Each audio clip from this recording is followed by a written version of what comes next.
In today's video, I am going to teach you how to enter bill in Microsoft Excel. We are going to set up a simple table that can track your bills, including the vendor name, invoice number, due date, amount, and a status that automatically changes based on whether the due date has passed. First, we will start by creating the header row. Select cell A1, which is the top left cell of your spreadsheet. In that cell, you will type your bill headers across row 1. Take a moment to look at the grid and make sure you are exactly in row 1 before you type anything. This matters because these labels will become the column headings for the rest of your data. Next, enter the 5 column headers. Type vendor name in cell A1, invoice hash in cell B1, due date in cell C1, amount in cell D1, and status in cell E1. As you type, press enter or simply move to the next cell, depending on your preference. The important part is that each label goes into the correct cell from A1 through E1. These headings will make it easy to understand what each column represents. Now that your headers are in place, we will move to the first row of actual bill information. After row 1 is completed, select cell A2. This is where the first vendor name will go. Make sure you are moving one row down from the headers so that your data lines up correctly under the right column heading. Once you are in cell A2, type the name of your vendor.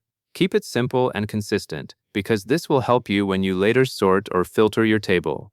After you finish the vendor name, move to the next columns for the same bill so everything stays aligned on the same row. Next, input the matching bill details across cells B2, C2, and D2.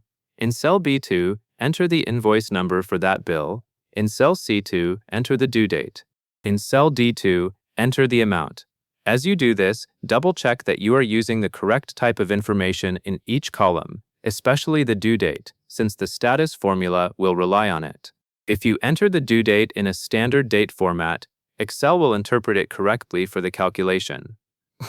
Once those details are entered, we will create the status for the bill. Select cell E2, which is the status cell for your first bill. In that cell, type the formula, EIF today at the C2, overdue, pending, and then press enter. This formula checks whether today's date is later than the due date in cell C2. If today is greater than the due date, Excel will show overdue. If not, it will show pending. After you press enter, you should immediately see the status appear in cell E2. EIE desizing.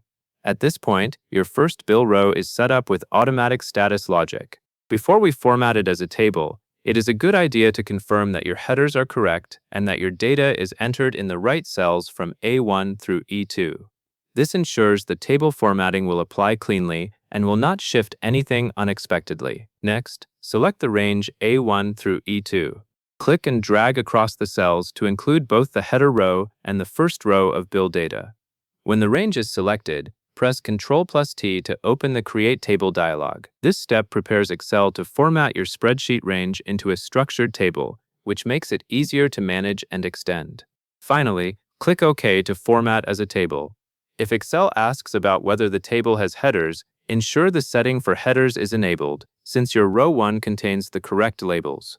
Once the table is created, you will see clear column formatting, and your data will be organized in a way that is ready for adding more bills. You can continue entering additional rows beneath, and the status column will stay consistent with the formula approach you set up. And that covers everything you need to know.